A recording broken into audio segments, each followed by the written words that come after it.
no desprecies nuestro canto. Transforma cada pedazo de mí en signo victorioso en tus manos. Y alza tú mi paz con tu mirada clara, y alza tú mi paz en medio de tormentas, y alza tú mi paz con tu mirada clara, y alzate bandera María.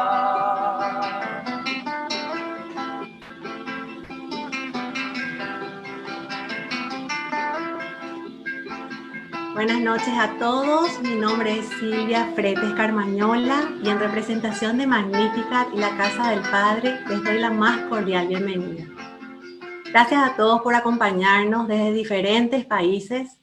Hoy, un día tan especial donde conmemoramos un aniversario más de la primera misa de nuestro Padre Fundador, 2 días después de ser ordenado sacerdote en 1910.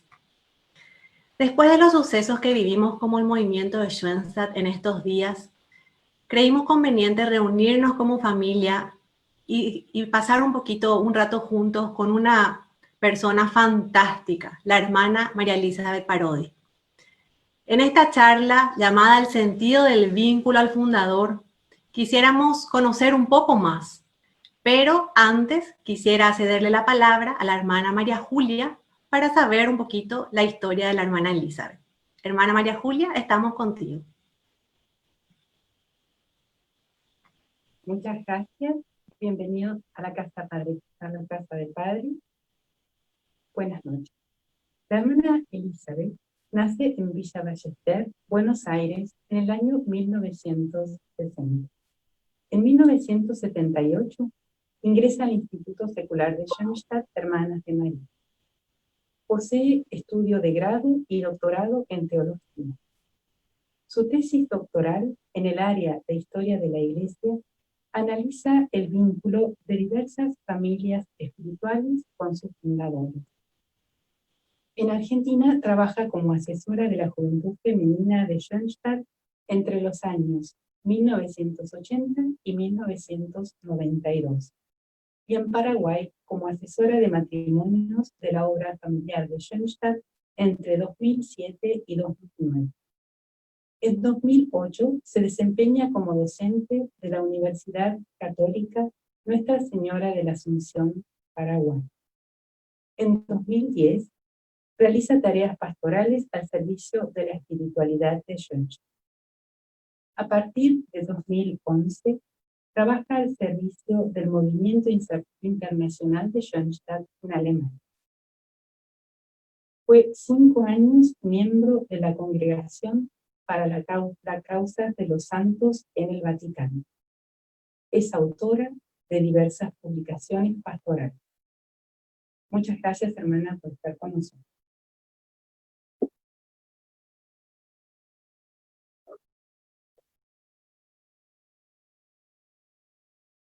Querida familia,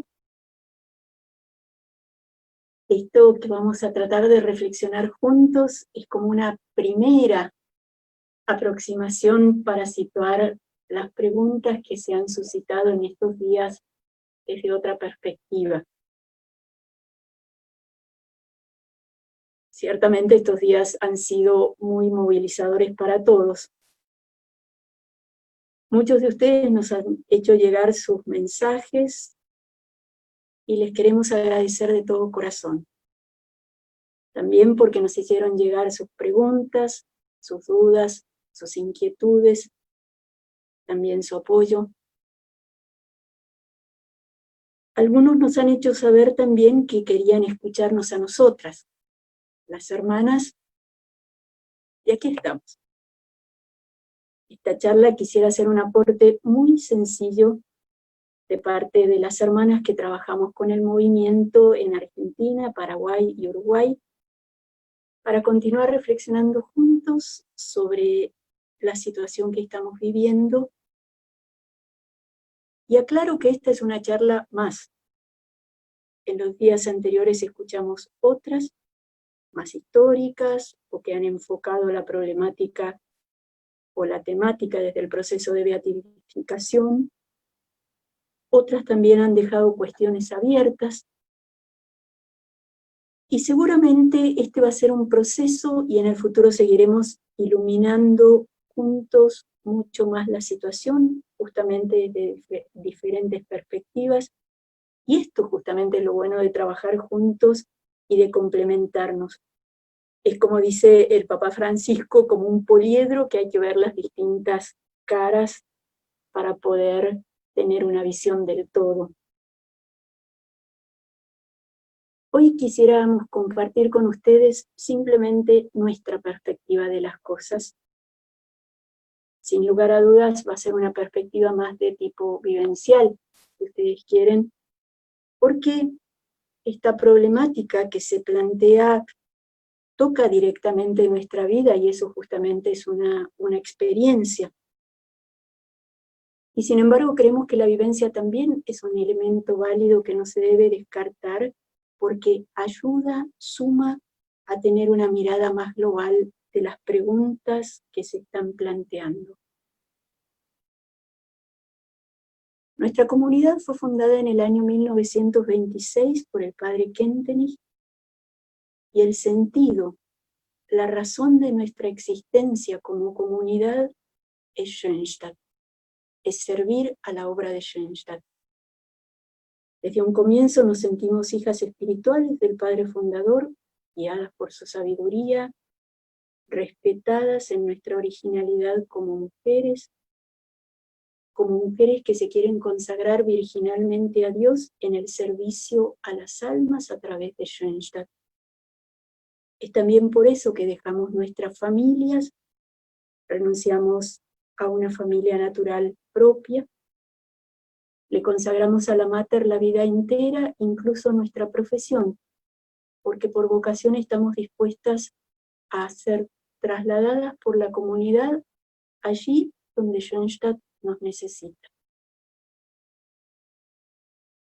El padre Kentenich valoró mucho esta actitud interior que teníamos y que tenemos. Hablaba de nuestra comunidad con esperanza, sabía del corazón fiel de la mujer, dispuesto a entregar todo cuando ama de verdad, y por eso nos ayudó a crecer incansablemente en el amor a Cristo, a la Mater, en la alianza, en los vínculos profundos entre nosotras, en la familia, en nuestra familia de hermanas. Y es por eso que sinceramente nos sorprende vernos en la necesidad a casi 100 años de nuestra fundación de tener que afirmar en el amplio público algo que siempre para nosotras fue evidente, y es que jamás sufrimos ningún tipo de abuso de nuestro Padre Fundador.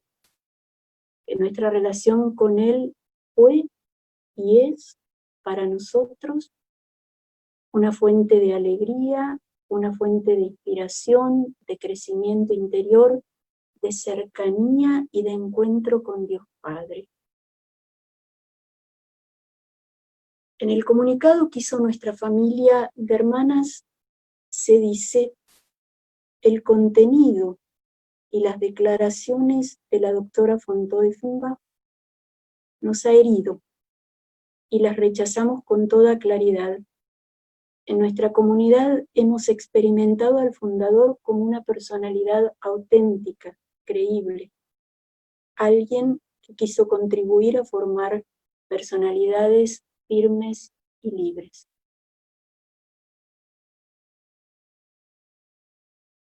Pero por si fuera necesario decirlo con mayor claridad aún, aunque ya se ha dicho categóricamente en estos días, lo repito,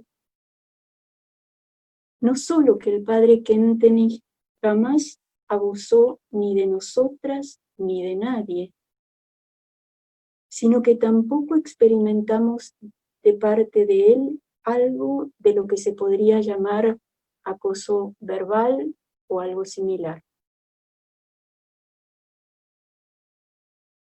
Es cierto que tuvimos en nuestra historia de comunidad un periodo signado por el dolor, provocado por varios motivos: intriga, ambición de poder, ambición de reconocimiento, heridas por correcciones que el fundador hizo por serias faltas que se habían cometido.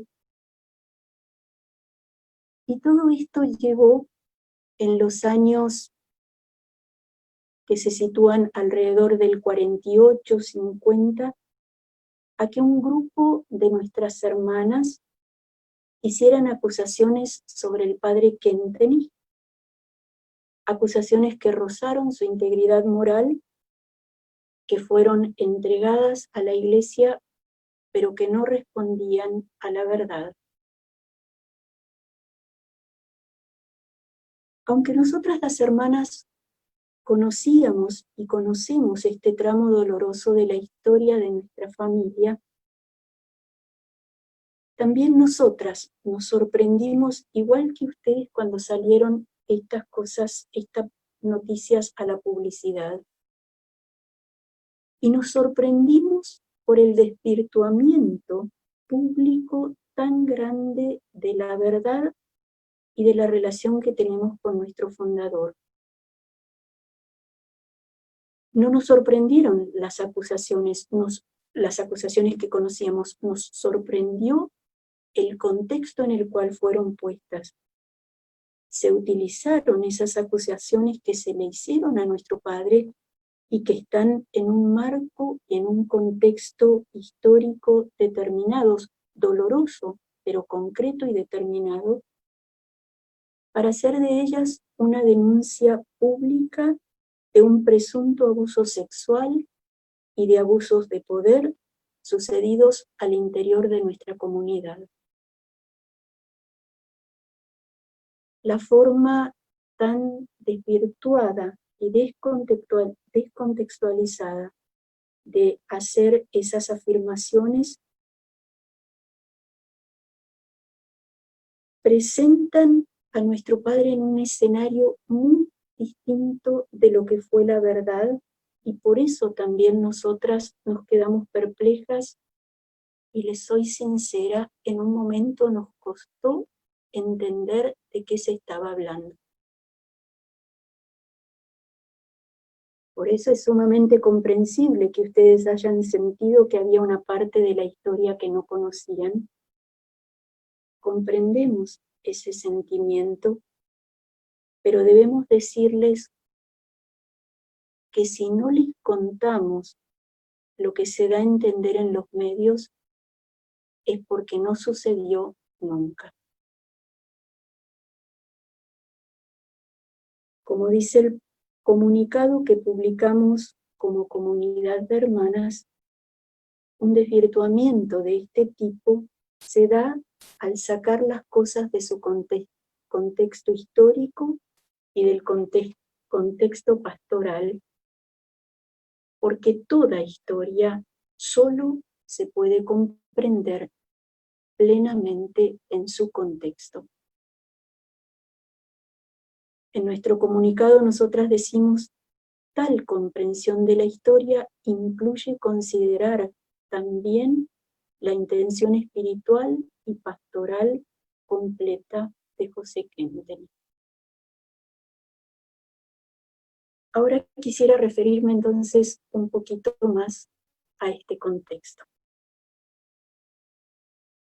Como toda historia, más allá de los datos duros de acusaciones y cartas enviadas en contra de la conducción del padre Kentenich, hay personas concretas. La historia siempre tiene rostros. Hay personas concretas con sus intenciones, con sus grandezas, con sus debilidades. Y en esta oportunidad voy a referirme a una de ellas. Este tema da para más. Esto, como dije al comienzo, es solo un atisbo, pero para ubicar brevemente, esta hermana no es la autora de la carta a la cual se refiere o cita la doctora Teufenbach en sus publicaciones. pero para nosotras está en el centro de este grupo de hermanas reaccionario, y esta persona fue la superiora general de nuestra comunidad durante los primeros 24 años de historia.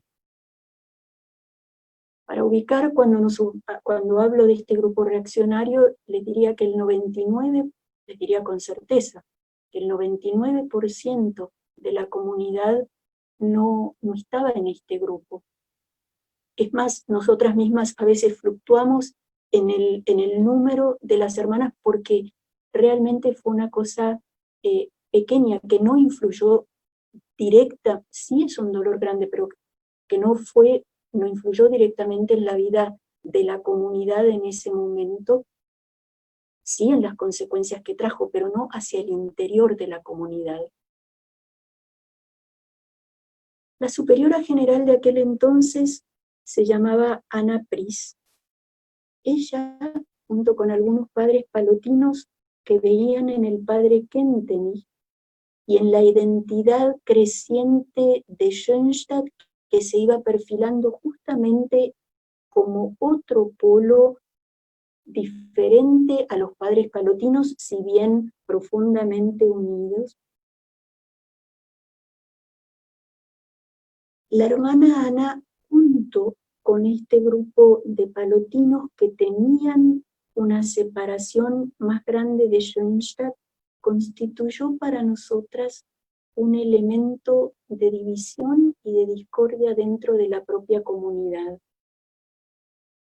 Esto se dio además en un marco hostil de parte del episcopado alemán hacia Schoenstatt por diversos motivos que también valdría la pena ver y estudiar, pero que no vienen al caso en este contexto. Ana Pris llegó a conocer la espiritualidad de Schoenstatt a través de la venerable Emilie Engel, también miembro de nuestra comunidad, que fue quien la invitó por primera vez a sumarse a los grupos de mujeres que se estaban armando en Schoenstatt.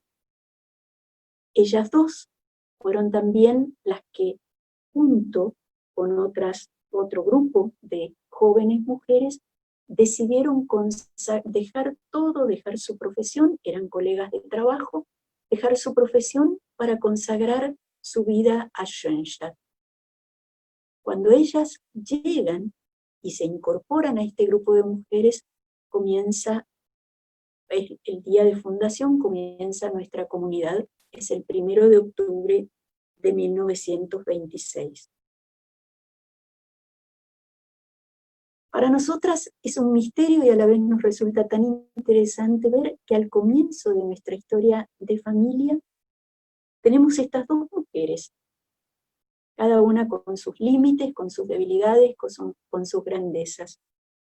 Una de ellas, la venerable Emilie Engel, crece en santidad por la conducción espiritual del padre Kentenich. La otra, Ana Pris, no comprende ese estilo de educación. En la biografía de la hermana Emilie, Mi sí es para siempre, hecha por Margareta Wolf, una hermana de nuestra comunidad, explica respecto a la hermana Ana y la relación con Emilie. En el marco de las distintas tareas, la hermana Emilie percibe cada vez más nítidamente que el trabajo en común con la hermana Ana no es fácil, estoy citando. Percibe cómo se aferra a su puesto y a su posición, cómo suele actuar y determinar arbitraria e independientemente. En Emilie se despierta el sentimiento de justicia y la interpela. La hermana Ana, sin embargo, no puede tolerar la crítica. Emilie se da cuenta de que conscientemente la margina, no la tiene en cuenta, la desvaloriza en público. La desazón interior que le causa esta situación la sobrelleva Emilie silenciosamente para que ninguna de las hermanas jóvenes se vea afectivamente conflictuada por esta dificultad. En la hermana Ana, continúa el libro, se evidencia una predisposición psíquica que, reforzada por la responsabilidad del cargo que ocupa, dificulta enormemente la vida en común, incluso la hace casi imposible. Ella misma es incapaz de controlar sus arranques impulsivos o reconocer la contradicción de sus reacciones, y quienes la tratan regularmente lo van percibiendo paulatinamente. A pesar de toda la aspiración heroica, a Emilie le resulta casi imposible una relación humanamente armónica con ella. Hasta aquí la cita, página 188. En un primer momento, el padre Kentenich tenía previsto que la hermana Ana fuera superiora general vitalicia, como se suele llamar, es decir, hasta el final de su vida, pero estando en Argentina, en contacto con una comunidad sacerdotal que había cambiado ese principio vitalicio para su propia comunidad, decide también que en nuestra comunidad se va a llevar adelante un cambio y se lo comunica a la hermana Ana. Esto fue un motivo de una gran herida para ella. No comprende el cambio, se siente relegada. No fue la única herida, pero fue el detonante decisivo para ese distanciamiento del padre Kentenich y para comenzar a reunir en torno de sí un grupo de hermanas que pensaban diferente, disidentes. En estos días se ha hablado mucho de la epístola Perlonga, una carta que el padre Kentenich escribe en respuesta al obispo de Treveris cuando hace una visitación a nuestra comunidad. Allí el padre, en la epístola Perlonga, el padre habla de nuestra comunidad como un ejemplo de que la filialidad como espiritualidad puede madurar hacia el desarrollo de una personalidad libre, y de que la obediencia bien entendida madura el propio criterio de una persona. Estos son los dos puntos de acusación que se fueron manifestando en esos años y que toma la autora, la señora von Teufenbach. El sistema de educación de Schoenstatt está basado y orientado a la pedagogía de vínculos. Y por eso cita el padre en la epístola Perlonga, toma una frase de ahí. Desde el comienzo vislumbramos en Schoenstatt que nuestra tarea estaba precisamente en esto, en los vínculos, y hacia ella orientamos todo nuestro sistema educativo. Por eso no solo hablamos de una pedagogía de alianza, de una pedagogía del ideal, sino también de una pedagogía de vinculaciones. Continúa el padre, su aplicación práctica se adecua a la receptividad y estructura de cada individuo, de su tipología y de su sexo. Dada la naturaleza de las hermanas de María, es evidente que es en ella donde esta pedagogía se perfiló del modo más sobresaliente. Hasta ahí la cita, epístola Perlonga 62.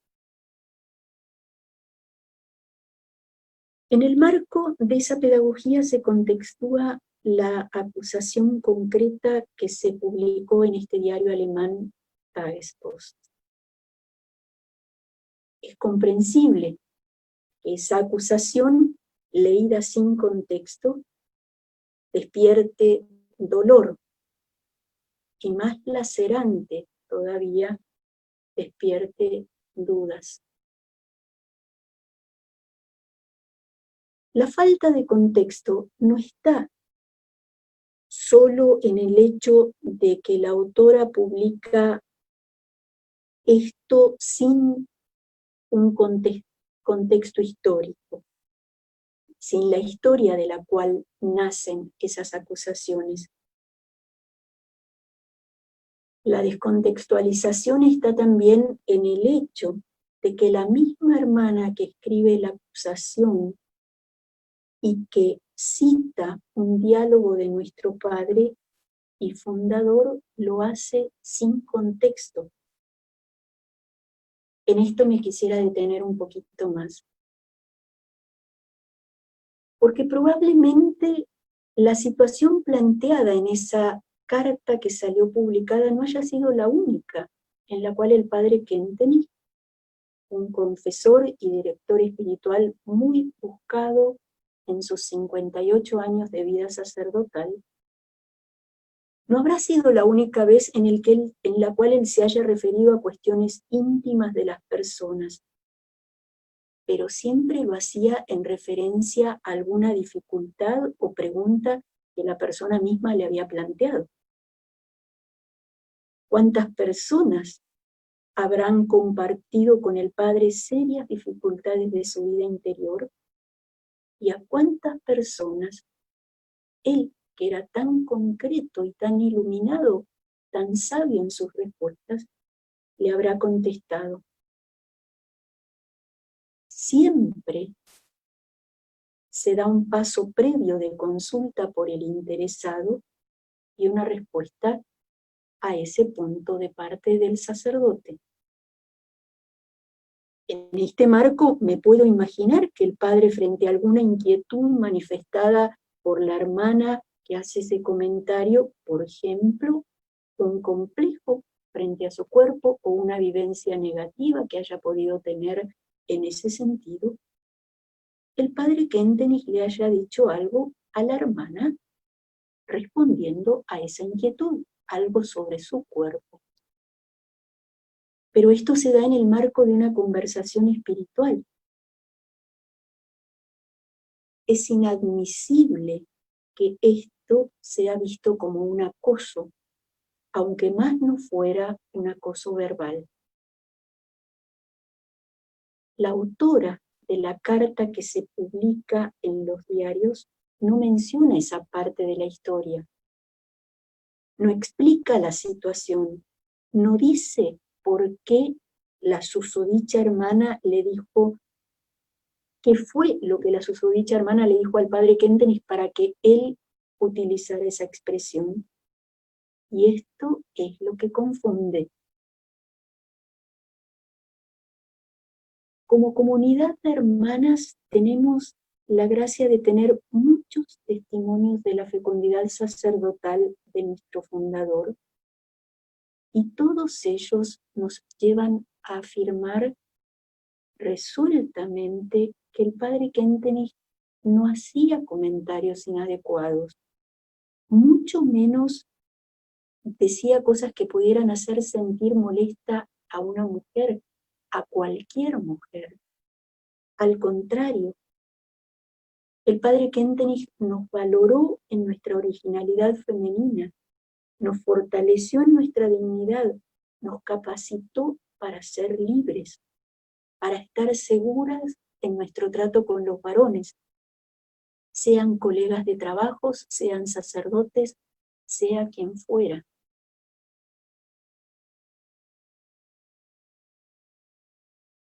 En estos días se puso en duda ese trato del padre Kentenich con nosotras,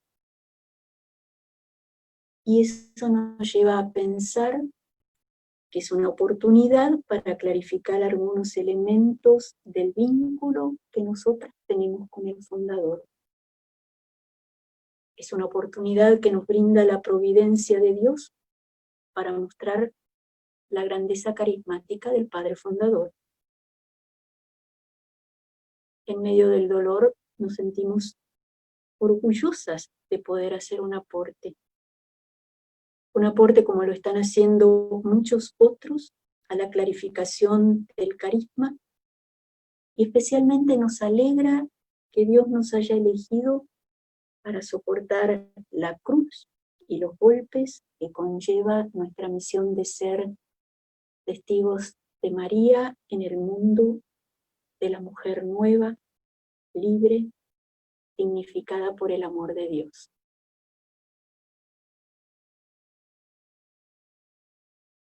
No quiero detenerme ni en los datos duros, qué pasó, cómo fue la visitación. Esa es una perspectiva de la historia necesaria. Tampoco en esta primera aproximación quiero quedarme solo en la teoría, o en primer lugar en la teoría del organismo de vinculaciones desencarnada de la vida, porque entre ambos polos, la historia con datos y nuestro carisma como familia, justamente hay una visión del Padre y una larga, probada y fecunda experiencia de su parte sobre el mundo del amor puro. Esta es la base para el hombre nuevo, para cada una de nuestras comunidades, Y esto es necesario ahondar en esta realidad para poder comprender el carisma en profundidad y también para poder comprender la historia. Esto no lo puedo hacer hoy, lo lindo es que lo tenemos que hacer juntos, cada uno desde su perspectiva. Yo solo voy a hacer una primera aproximación y desde una perspectiva muy concreta, que es el vínculo con el fundador de Schoenstatt. Quedan muchas otras que hacen a lo central del carisma. Nosotras nos dijimos en estos días, el padre Kentenich no necesita que lo defendamos, se defiende solo. Se defiende solo porque su vida no tiene nada que ocultar.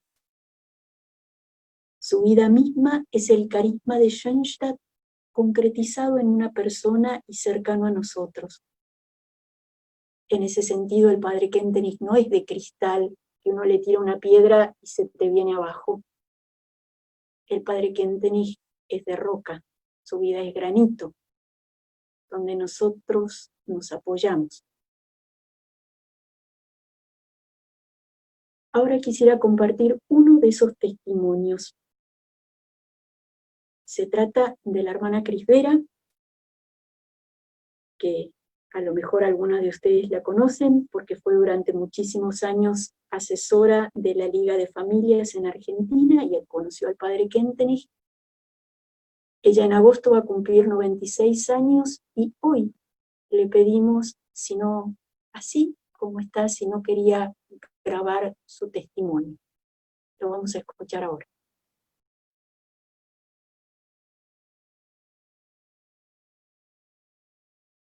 Me pidieron una vez más dar un testimonio de mis vivencias con nuestro padre fundador, porque por mi avanzada edad soy una de las pocas hermanas acá en la Argentina que han conocido al padre y tratado con él. Hoy, 10 de julio, aniversario de la primera misa de nuestro padre, entonces trataré expresar lo que aún puedo recordar bien. Yo entré en el instituto y el padre fundador nos predicó los ejercicios para recibir el vestido de hermana. Y con estos ejercicios todas nos quedamos fascinados del padre. Si me preguntan por qué, no voy a poder explicarlo muy claramente, pero simplemente porque el padre irradiaba una atmósfera hogareña y al mismo tiempo sobrenatural.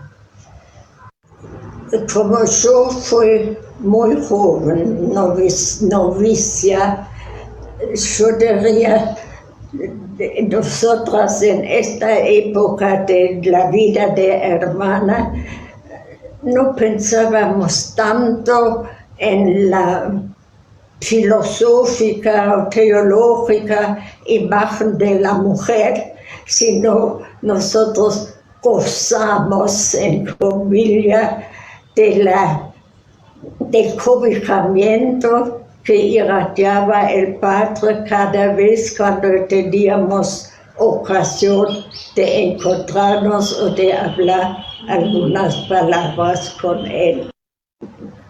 Puedo interponer es que en aquella visita en Ballester, las hermanas también nos confesamos con el Padre, pero no, como dice aquel famoso artículo, porque hemos sido obligados, sino al contrario, porque hemos rezado ya días anteriores a ver que se encontrará un momentito para que nos podamos confesar con él. Y ahí voy a agregar enseguida que las confesiones con el Padre fueron muy sobrenaturales. Al mismo tiempo el Padre fue muy acogedor, pero siempre de una transparencia de Dios, quiere decir, de una absoluta, podríamos decir, atmósfera de inmaculado. Tenía la suerte en 1967 poder ir a Alemania. Estaba el Padre después de 14 años otra vez en Alemania, en Schönstatt. Ahí me fui cada mañana a la misa y 2 veces también pude conversar con él. Pero justamente cuando hablo de conversar con él, se me sube la extrañeza, casi diría a veces la ira. ¿Cómo es posible acusar el Padre y las hermanas de aquel entonces del modo como actualmente están acusados? Ahí no nos queda otra cosa que decir a la madre: tú conoces la verdad, tú has unido las hermanas con el Padre Fundador para darle a las hermanas también en esta tierra una vivencia paternal, una vivencia de hogar natural, sobrenatural. Y de esto yo puedo dar testimonio que realmente la madre este fin lo ha alcanzado con la colaboración del Padre Fundador, que todas las que podíamos conectarnos, conversar con él, no podíamos decir otra cosa que la con la cual comencé. El Padre fue para nosotros, y yo sé también para muchos laicos de aquel entonces, una viva transparencia del Padre, de Jesús y del Espíritu Santo, porque Él irradiaba amor, irradiaba verdad, irradiaba bondad, como lo sabemos del Espíritu Santo. Amén.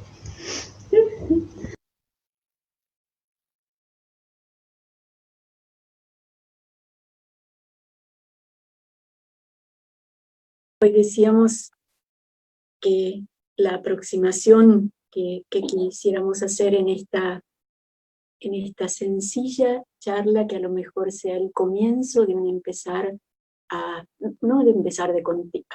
continuar a reflexionar juntos las cosas más importantes de nuestro carisma, tiene como base o tiene como objetivo nuestra relación o el vínculo con el fundador. La visión eclesiológica de la doctora Teufenbach, la autora de la publicación a la cual que nos conmovió en esta semana, pareciera contradecirse con la del padre Kentenich, es decir, la visión de iglesia que ella tiene, con la del padre Kentenich y con la de Schönstatt, La nuestra tiene asidero en el Concilio Vaticano II y de algún modo previve lo que es el Vaticano II.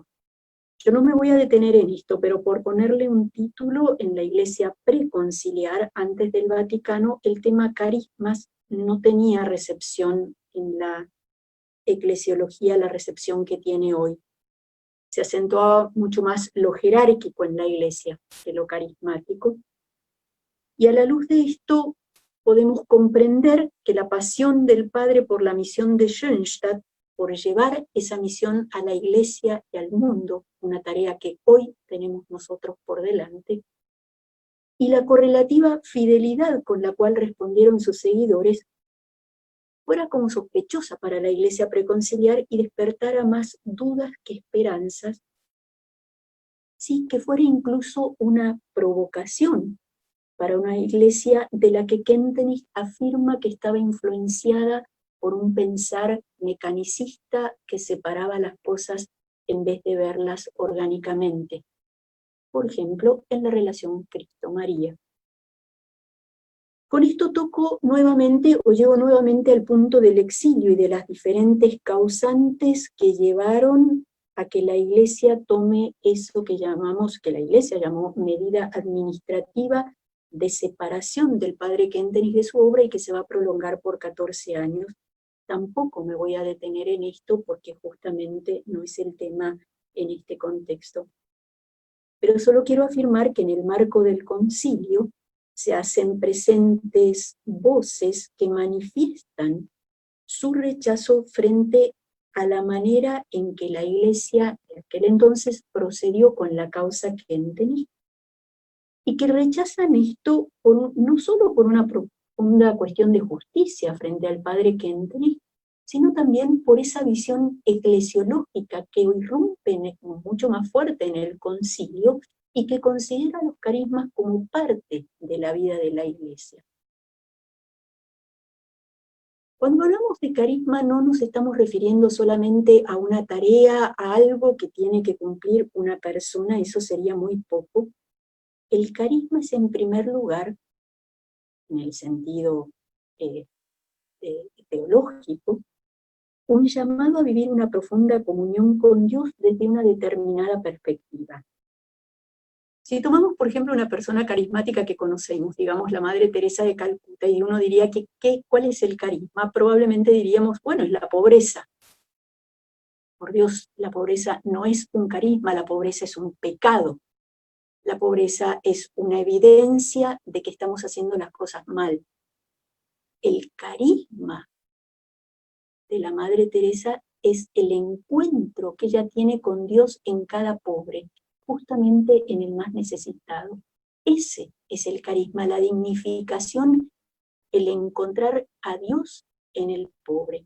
El carisma siempre es una forma de experiencia de Dios, justamente porque viene de Dios. De ahí que todo fundador o fundadora no considere el carisma como algo que él tiene, sino por así decirlo, como algo que lo tiene a él, que lo tiene poseído, que lo tiene tomado. Es su modo de vivir en comunión con Dios, con la Iglesia y con la familia humana. Y esto es lo que una fundadora o un fundador transmiten a su fundación y es lo que se va a denominar, es el núcleo de lo que se va a denominar el carisma fundacional. Ese carisma fundacional es el elemento constituyente de toda comunidad, es como el ADN, es como el ideal personal de la comunidad. Esto normalmente cada comunidad lo recibe de su fundador, porque es la impronta que él le transmite, él es el receptor de ese carisma, y por eso en realidad cada miembro está llamado a participar, cada miembro de esa comunidad que se sabe llamado por vocación a Schoenstatt, está llamado a participar de alguna manera en el carisma del fundador. Dado que la familia de Schoenstatt está constituida por una suma de comunidades autónomas, más allá de 20, este carisma fundacional vale para todas y para cada una en la misma medida. si bien cada una pone diversos acentos, ya sea porque se trata de personas célibes o de matrimonios, porque se trata de varones o de mujeres, porque se trata de comunidades de vida en común o no, pero el carisma de Schoenstatt solo lo podemos hacer realidad juntos. Este es el gran desafío de Schoenstatt, el hecho de que solo juntos y con el aporte de cada uno y de cada una de las muchas comunidades que constituimos, podemos llevar al mundo nuestro carisma. Ese es un esfuerzo de unidad permanente que solo se logra, es un desafío a la vez, es el criterio de la autenticidad de nuestro carisma, y es un desafío que solo se puede lograr en profunda solidaridad de los unos para con los otros, una solidaridad tan linda como la estamos experimentando como pocas veces en estos momentos, donde cada uno trata de sumar, de hacer su aporte para que la verdad salga a la luz.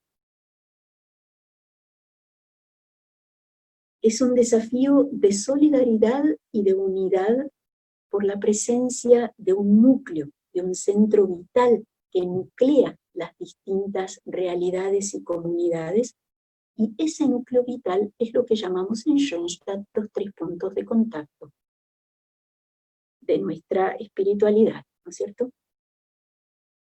La Mater, el santuario, el Padre Kentenich.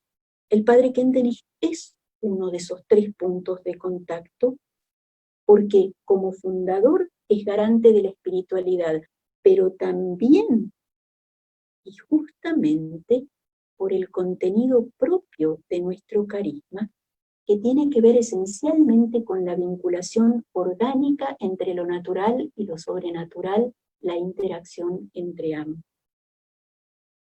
Desde este punto de vista, la vinculación profunda con nuestro Padre y Fundador, en razón del carisma, es para nosotras, las hermanas de María, una expresión de la alianza de amor vivida en todas sus dimensiones en el marco de una red, un organismo de vínculos. Nuestra generación en la comunidad no ha conocido personalmente al fundador como la hermana Crisbera, a quien escuchábamos recién, pero al igual que las hermanas que sí vivieron con el fundador, estamos convencidas de que a través de un vínculo hondo y profundo con el fundador, captamos vitalmente el carisma en profundidad, ese carisma que queremos llevar al mundo. Para nosotras, el vínculo con el fundador y el estar compenetrados de su carisma son como 2 caras de una misma medalla que se condicionan y se complementan mutuamente, porque consideramos que el estar profundamente compenetrados del carisma no se da únicamente, ni siquiera en primer lugar, por una profundización intelectual, que también es necesaria, sino mucho más por la transmisión de vida que da el vínculo con la persona que porta ese carisma. El vínculo con el Padre, como figuró en las acusaciones, pudiera significar un debilitamiento de la personalidad o incluso una esclavización a su persona, es algo que nosotras consideramos errado. Al contrario, el organismo de vinculaciones, el poder desarrollar la fuerza del amor en mi vida, un proceso que ya comienza en el niño, en la familia natural, hace que la personalidad se vaya afirmando. En ese sentido, la relación de las hermanas con el fundador no significó ni significa pérdida de la propia identidad, sino justamente un descubrimiento y maduración de la identidad de cada uno, que se da por la confrontación con un tú concreto. Lógicamente se nos puede hacer el reproche de que esta relación implica peligro, pero ¿qué hay humano que no implique riesgo? Para personas con una autoestima insuficiente, Ciertamente el vínculo estrecho con una persona más fuerte suele ser una evasión para equiparar la propia inseguridad. Quien no puede sostener su propia opinión con convicción tiende a extenderse en lo que dijo el otro como una justificación. Incluso esto nos puede pasar dentro de la familia de Schoenstatt. Kentenich dijo, y con ello sacamos de contexto justamente el sentido de un vínculo con el fundador. Las sectas y otras agrupaciones similares abusan de las personas con una personalidad débil para conducirlas hacia donde ellos quieren. Pero nuestra experiencia en la comunidad es que personas que por el contrario tienen una estabilidad psíquica y emocional normal, se ven estimuladas en el desarrollo de la propia originalidad, de la propia identidad, del propio punto de vista, justamente en la confrontación con un tú. Así también es como, según el concepto, la concepción del padre Kentenich, crece el hombre nuevo en la comunidad nueva. De ahí también la misión que tienen nuestras comunidades en ese sentido. En realidad, para cada comunidad en la Iglesia, el reconocimiento de la posición singular del fundador en la familia espiritual es un hecho irrenunciable. En muchas comunidades, baste pensar en los salesianos, por ejemplo, por nombrar una, el fundador se vuelve símbolo del carisma, y la relación viva con él es una fuente para el compromiso con la plasmación del carisma en el hoy. Si nos comparamos con otras comunidades, nosotros somos, digamos así, maximalistas en nuestro vínculo con Kentenich. Pero no lo vemos, no vemos que sea así por fanatismo, sino porque creemos que el carisma fundacional de Schoenstatt supone aprender a vivir y regalar a otros un organismo de vinculaciones. Para nosotras, la relación con el Padre fue y es parte esencial de ese organismo porque nos ayuda a entender desde el corazón, desde toda la persona, el carisma.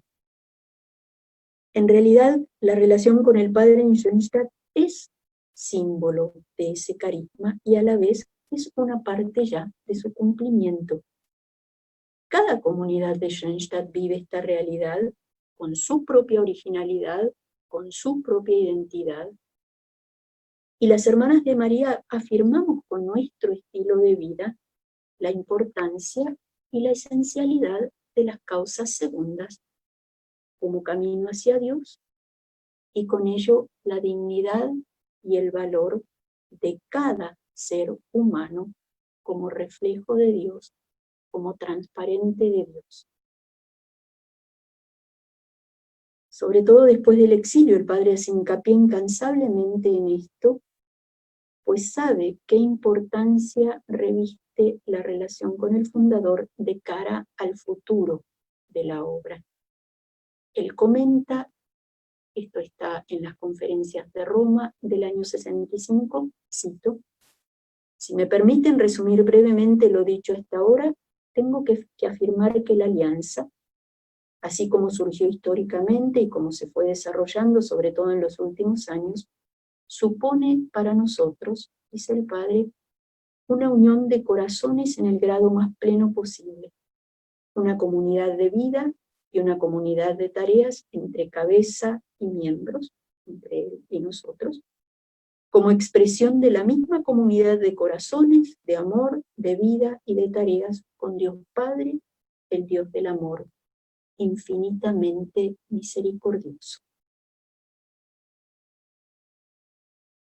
Un signo luminoso del carisma y de esta realidad en nuestra familia de hermanas y en la familia de Schoenstatt, y de cómo el vínculo con el fundador puede generar santos en la vida diaria, es Emilia Engel, la hermana Emilia. Ella descubrió en el fundador una imagen de Dios Padre misericordioso que fue cambiando su vida. A ese Padre Dios, ella, en un proceso lento y difícil, se va entregando hasta confiarle plenamente toda su persona, con cada una de sus facultades que Dios le va tomando hasta el último día de su vida. En diálogo interior con el fundador madura esa actitud filial de hija ante Dios y llega a ser una mujer íntegra que la hace creíble a nuestros ojos, que irradia el resplandor de la verdad. Después de su muerte, el fundador dice de ella, tomo una cita del padre Kentenich, el misterio de su vida, de la vida de Emilia Engel, un misterio de padre e hija que se fue haciendo realidad en el espíritu de Schoenstatt a través de un diálogo permanente entre un sí, hija, paternal y solícito, y sí, padre, heroico, filial, dispuesto. Un diálogo profundo, vital y alegre. Dicho más brevemente, ella fue una verdadera hija del Padre en el espíritu de Schoenstatt. Brevísimamente, una auténtica hija de Schoenstatt. José Kentenich. Voy terminando. El título de esta sencilla charla es el vínculo, el sentido del vínculo con el fundador. Ese sentido es generar una fuerza que nos proyecta como familia al futuro y que es capaz de darle forma al futuro. El sentido último del vínculo con el padre Kentenich es no somos nosotros, es la urgencia de llevar el carisma al mundo de hoy. Ese carisma tiene en el centro una red, un organismo de vinculaciones que para nosotros es todavía un débito con Kentenich. Tenemos mucho para ahondar y para profundizar, para captar no solo con lo intelectual, sino con toda nuestra persona, cuál es el centro de nuestro carisma, que implica también en nuestra propia vida, que implica el mundo del amor puro en nuestra propia vida, que implica, todos tenemos la experiencia de haber sido sanados, de haber crecido en esta red de vínculos, de nuestra alianza de amor con María, de nuestro espíritu de familia en Schoenstatt. El vínculo con el fundador, o todo esto que se nos plantea, es un desafío de ver cómo traducimos esto para el mundo de hoy.